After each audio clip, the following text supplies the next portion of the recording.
નમસ્કાર. છેલ્લે આપણે નાણાં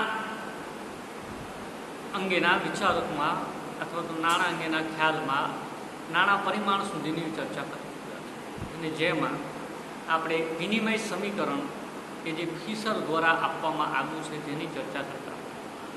આજે વિનિમય સમીકરણ ફિશર દ્વારા આપવામાં આવ્યું છે જેના ઉદાહરણ આપણે જોઈ ગયા, જેની આપણે સ્પષ્ટતા કરી અને આગળ એ જ વિચારોમાં નાણાં પરિમાણના વિચારોમાં આગળ વધીએ તો જ્યાં ફિશરનું અનુમાન હતું એ ફિશરનું અનુમાન એ ચલણ વેગ પર આધારિત કાયદા માન્ય નાણું જે છે એ કાયદા માન્ય નાણાંનું ચલણ વેગ તથા બેંક નાણું જે છે એ બેંક નાણાંનો ચલણ વેગ અને જેના સંદર્ભમાં સોદા શક્તિ અથવા સોદાઓની સંખ્યાના સંદર્ભમાં જે ફિશરે રજૂઆત કરેલી જોવા મળે.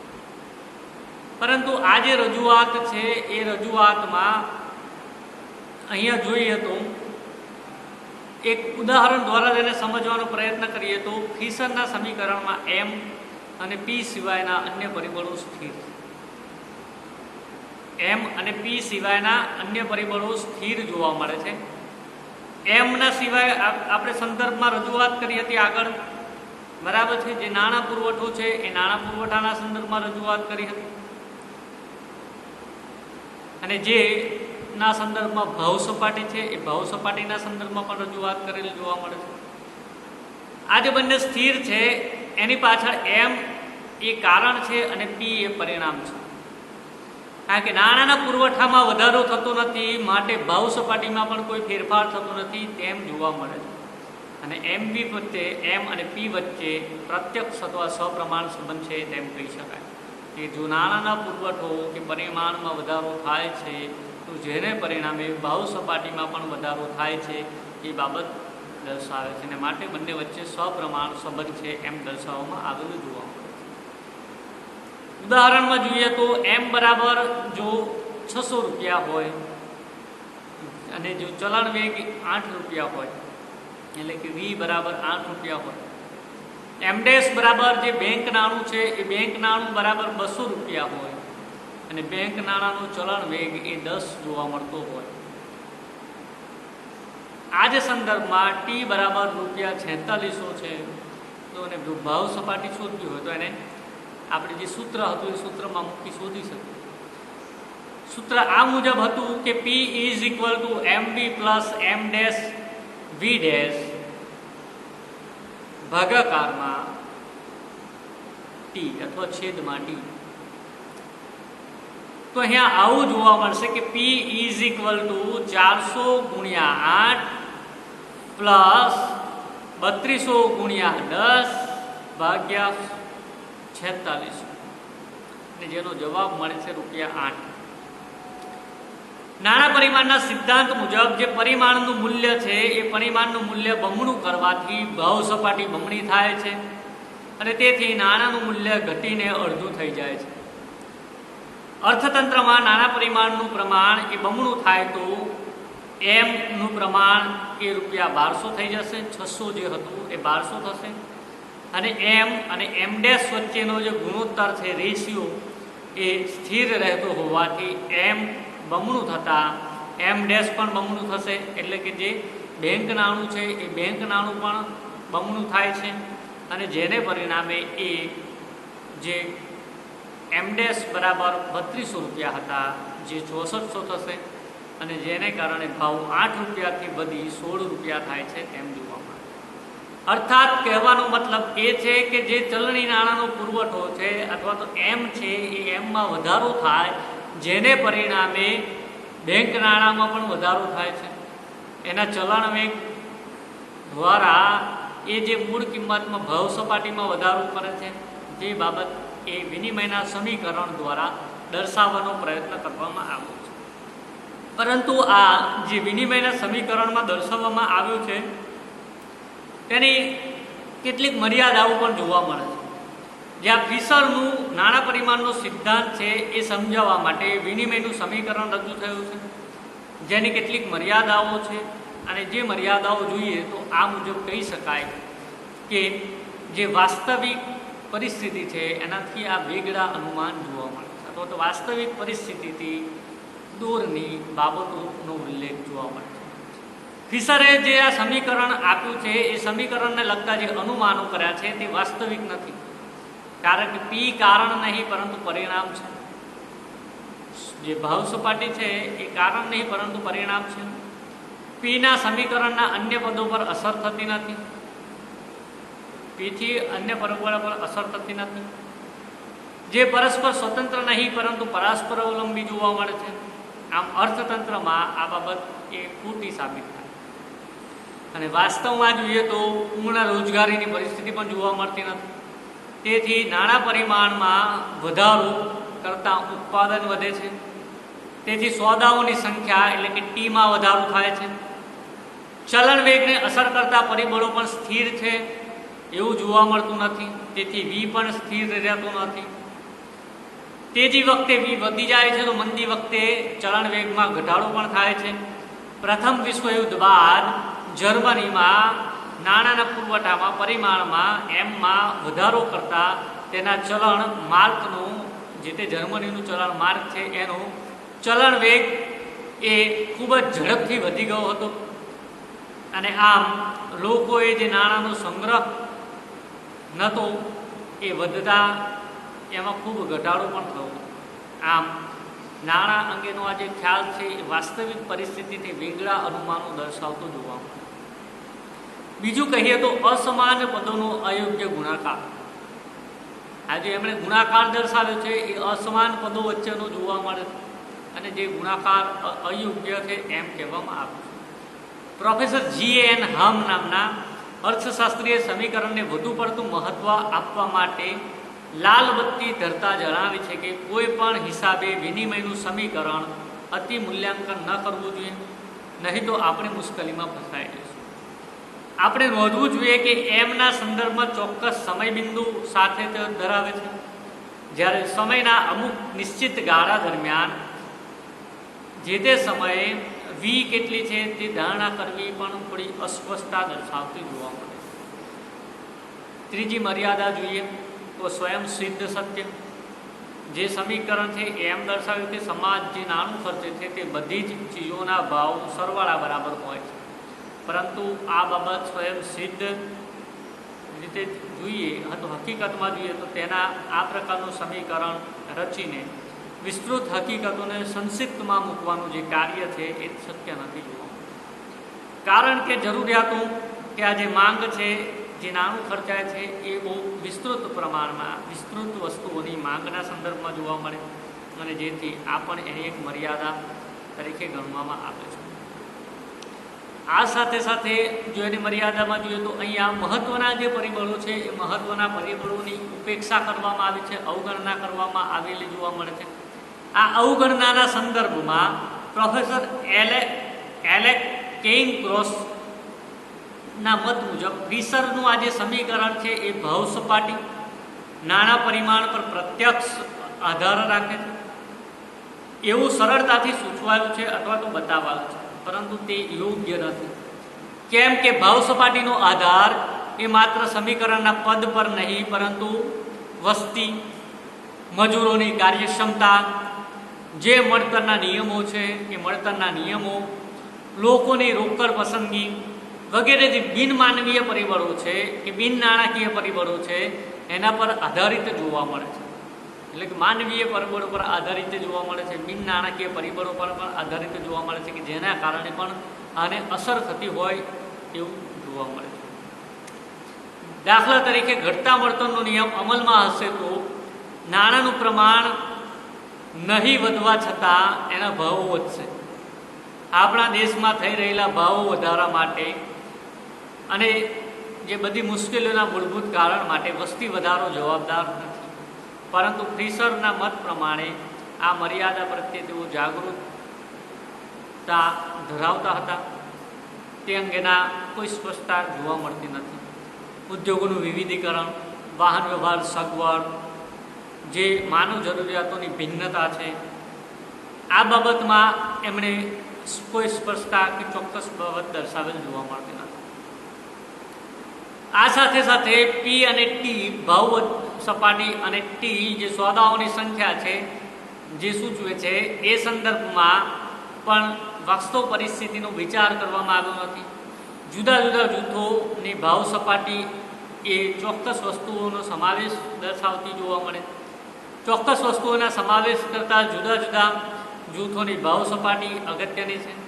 જીવન નિર્વાહ ખર્ચ ચૂકવતી ભાવ સપાટી, વેતન દર, વ્યાજના દર, ખેત પેદાશોની ભાવ સપાટી, બાંધકામ ઉદ્યોગોની ભાવ સપાટી વગેરે ભાવ સપાટીનું તેમના આંતરસંબંધોનું તેમનામાં આવતા પરિવર્તનો અગત્યના જોવા મળે છે.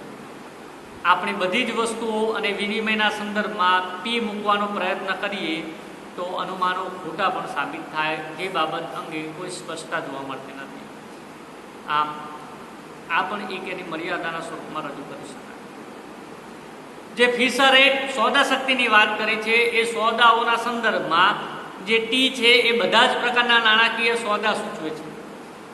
તૈયાર, અર્ધ તૈયાર, કાચા માલ વગેરે નાણાકીય સોદા આમાં સમાવેશ થઈ જાય છે, કારણ કે એનું કોઈ વિભાજન ફિશર દ્વારા આપવામાં આવેલું જોવા મળતું નથી.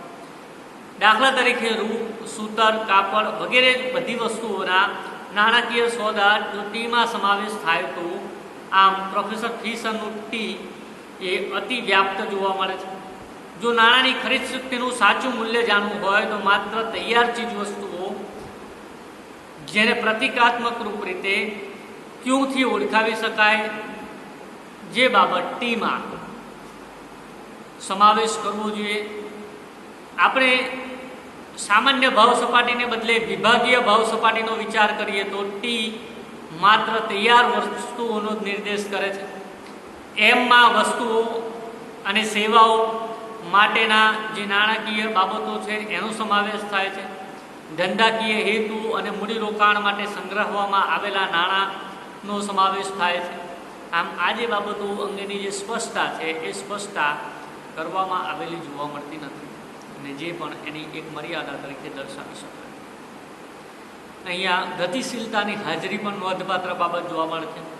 નાણાકીય સિદ્ધાંતનું મુખ્ય કાર્ય ભાવોમાં આવતા આરોપ અવરોધ, તેમના કારણો, તેમની વચ્ચેના પ્રત્યક્ષ સંબંધો વગેરે સમજાવવાનું જોવા મળે છે. તેણે અર્થતંત્રમાં રહેલા ગત્યાત્મક પરિબળોની સમજ આપવાની જોવા મળે છે. એટલે કે જે ગતિશીલ પરિબળો રહેલા છે અર્થતંત્રમાં, એ ગતિશીલ પરિબળોનો વિચાર કરવાનો રહે છે. પરંતુ વિનિમય સમીકરણ એ માત્ર સ્થિતિ અથવા તો સ્થૈતિક ઉત્કરણ રજૂ કરે છે. એટલે કે માત્ર સ્થિર બાબતોને આધીન અથવા તો સ્થિર ધારણાઓને આધીન એ વિશ્લેષણ જોવા મળે છે. તેથી અર્થતંત્રમાં આવતા જે વેપાર ચક્રીય પરિવર્તનો છે તેને સમજાવવામાં આ જે સમીકરણ છે એ સમીકરણ ઉપયોગી જોવા મળતું નથી.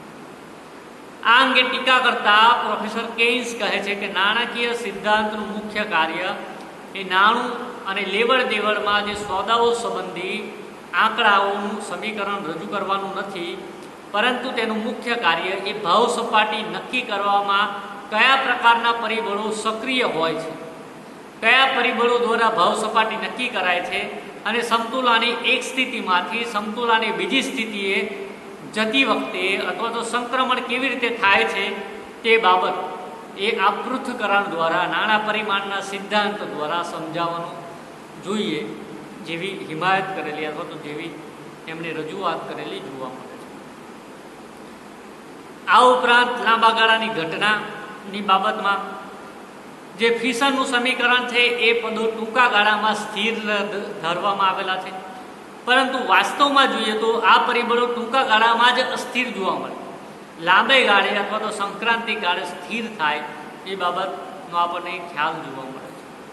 આ પરિબળ સ્થિર બનાવવાનું વલણ ધરાવતા તેથી આ સિદ્ધાંત ટૂંકા ગાળાના પરિવર્તનોને સમજાવવામાં નિષ્ફળ જાય છે. તેથી તેનું વ્યવહારિક મહત્ત્વ જોવા મળતું નથી.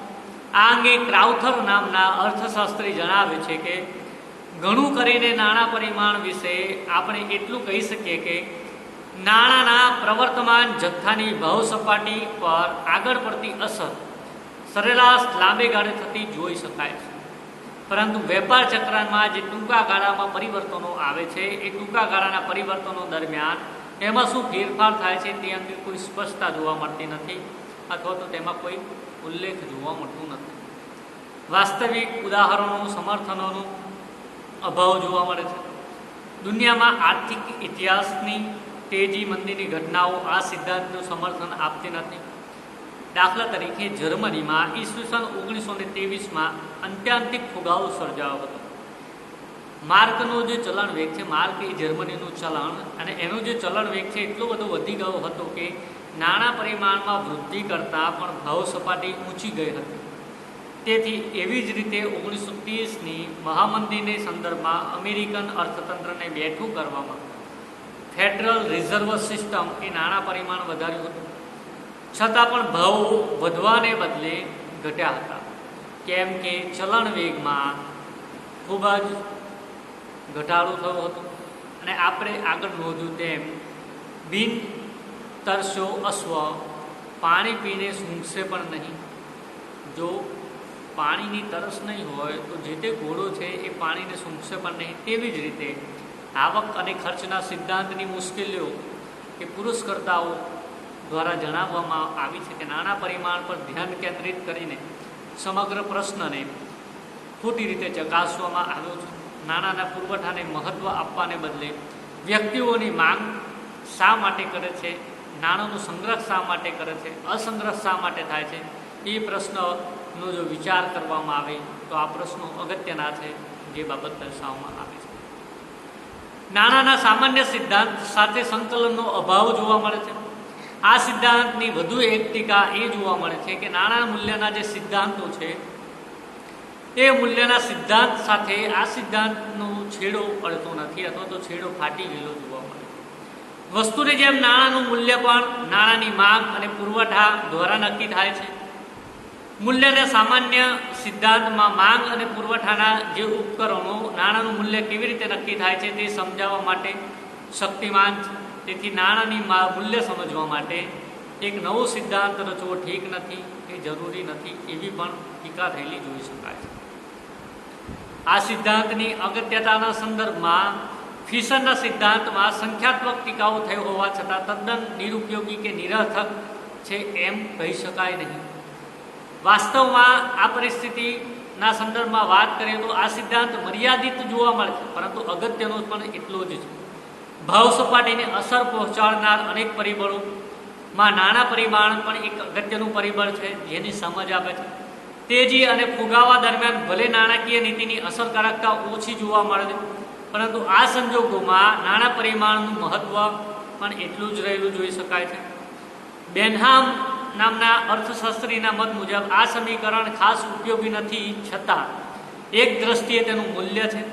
તીવ્ર ફુગાવાની પરિસ્થિતિમાં નાણાં પરિમાણમાં થઈ રહેલ તીવ્ર વધારો તથા નાણાં પરિમાણ ખૂબ જ ઝડપથી ઘટતા જતા હોય ત્યારે આ સિદ્ધાંત એ ઉપયોગી જોવા મળે છે, અને આ સમીકરણ દ્વારા તેને સમજી શકાય છે. આ ઉપરાંત ફુગાવાને રોકવાના ઉપાયમાં નાણાં પરિમાણમાં થતો વધારો રોકવાનો છે, એમાં પણ આ સિદ્ધાંત ઉપયોગી જોવા મળે છે. 19મી સદીના મધ્ય ભાગમાં કેલિફોર્નિયા અને ઓસ્ટ્રેલિયામાં જે સોનાની ખાણો શોધાઈ હતી, એ સોનાની ખાણોને કારણે નાણાં પુરવઠામાં વધારો થયો હતો. તેથી સોના ધોરણ અપનાવવામાં દેશો જે છે એ દેશોની ભાવ સપાટી ઊંચી ગઈ હતી. તેવી જ રીતે 19મી સદીના ઉત્તરાર્ધમાં સોનાનો પુરવઠો ઘટતા ભાવો પણ ઘટ્યા હતા. જર્મનીના યુદ્ધ દરમિયાન અને ત્યારબાદ થયેલો અત્યાધિક ફુગાવો ચલણી નોટોના થયેલા વધારાને પરિણામે એ જોવા મળતો હતો. આપણા દેશમાં આઝાદી બાદ ભાવ સપાટીમાં આયોજનકાળ દરમિયાન થઈ રહેલા નાણાંના પુરવઠામાં વધારો એ પણ એક જવાબદાર પરિબળ તરીકે લેખી શકાય. આમ જે નાણાં પુરવઠાના સંદર્ભમાં ફિશરના વિચારો છે, એ ફિશરના વિચારો એ ભાવ સપાટીના સંદર્ભમાં ઉપયોગિતા દર્શાવે છે. ભાવ સપાટી વધવાથી શું પરિણામ આવે અને નાણાં પરિમાણ કે નાણાં પુરવઠાને કેવી રીતે દર્શાવવામાં આવે એ બાબતની સ્પષ્ટતા કરતા જોવા મળે. આમ નાણાં પુરવઠા અંગેના જે આપણે અભિગમો જોવાના હતા 3, એમાં એક વિનિમયનું સમીકરણ, બીજું રોકડ પુરાંતનું સમીકરણ અને ત્રીજો જે છે એ કેન્સનો અભિગમ, જે સંદર્ભમાં આપણે અહીંયા વિનિમય સમીકરણની રજૂઆત પૂર્ણ કરેલું અથવા તો વિનિમય સમીકરણનો જે અભિગમ છે એ અભિગમની સ્પષ્ટતા. નેક્સ્ટ સેશનમાં આપણે નવા સમીકરણ જે રોકડ પુરાંતનું સમીકરણ છે તે અંગે ચર્ચા કરીશું.